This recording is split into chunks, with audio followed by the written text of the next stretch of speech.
Okay guys, paano ba makapunta sa party live? Ito yung harapan nung nung popo ko, no. Dito sa mga linya sa baba, meron nakalagay na live at meron din kung sumunod yung baso, party live yan.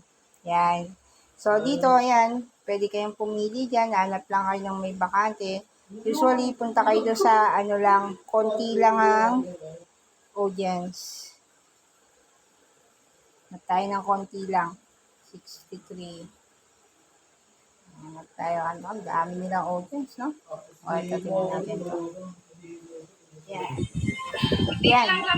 So, meron kayong makikita na bakante. Yan. Pwede yan.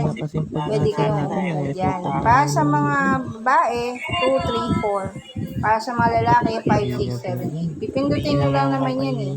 Yan, ganyan. Tapos may lalabas na ganito, ibig sabihin yan, naka-close yan siya. So, pag confirm niya, makakapasok kayo. Tagalabas tayo niya, maingay yan. Okay? So, pwede din naman dito sa dashboard nyo, kung meron na kayong mga fina-follow or followers, ganyan, pwede nyong i-follow lahat ng mga kasama natin yan sa GC, sa mga warriors. Ilapag lang yung mga ID number. O, halimbawa, pasok tayo dito sa isang party live. Bawa kay Rocky Road, nasan ba siya? Natin natin, naka-party live ba? Ay, naka-live pala. Balik.